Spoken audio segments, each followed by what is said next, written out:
Your Excellency, Madam Ambassador, Honorable Nalinkoli, ladies and gentlemen, dear friends, first, let me congratulate you on your second year, Monica, here. Even though I must say maybe it's the rest of us who should be congratulated, because what you, together with your embassy and everybody here, has accomplished in the last 2 years when it comes to Indian-Swedish relationships are really, really something I think is worth an applause. Thank you.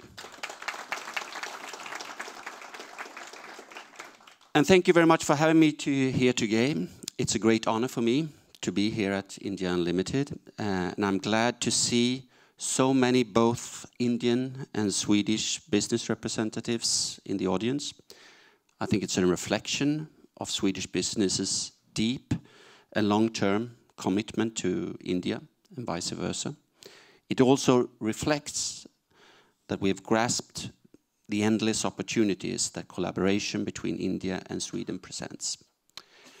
This commitment to India is shared by the Swedish government.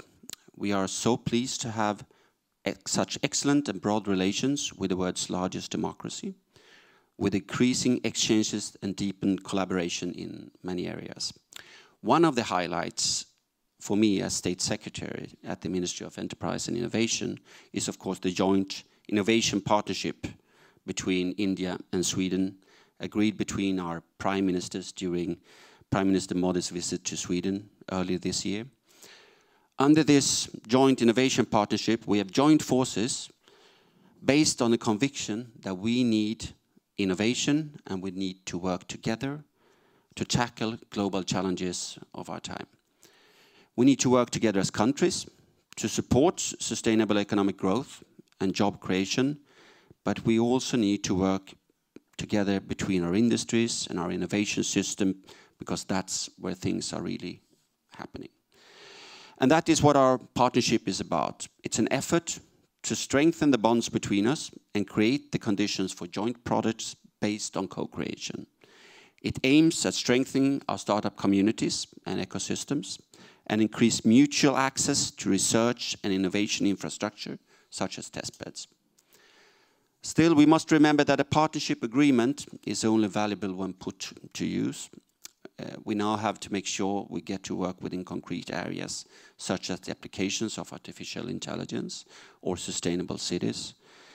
Because I believe India-Swedish relations can and will be a catalyst for innovation. India has a long history as an innovator. In fact, the digital era would not have been possible without the Indian innovation of the number 0, half of the binary code. I wish I could say that Sweden had invented the number 1, but that would be too good a story. But still, there is much complementarity to be explored and many opportunities for synergies between our countries and our businesses.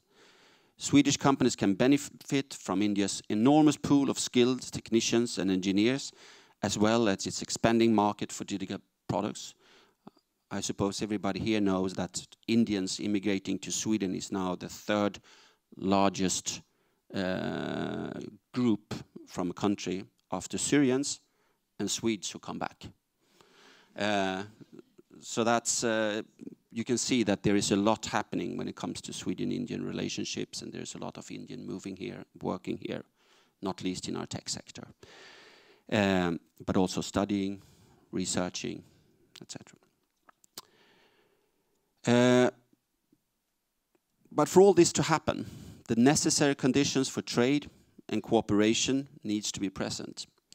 We should continue to work for an open and predictable business environment to help attract investment, work towards even more improvements in ease of doing business, reduce red tape, modernize regulation and tax administration. Obviously, for things to really happen, we need to meet and connect. We're happy to see so many flight connections between India and Sweden, and the latest, of course, being the direct flight between Stockholm and New Delhi, inaugurated last year. These are great steps to facilitate exchanges between our countries, and not the least between our businesses. To conclude, the potential for further cooperation between India and Sweden is enormous, and innovation will be at the core. I believe the complementarity between our countries provide a solid basis for our partnership to fuel innovation in both countries today, in the future and beyond. By continuing to innovate, Sweden and Swedish companies can also contribute to a smarter, greener, healthier and more sustainable India. More exchange between our countries is mutually beneficial, and it's the task of our governments to create the conditions for this. Thank you very much.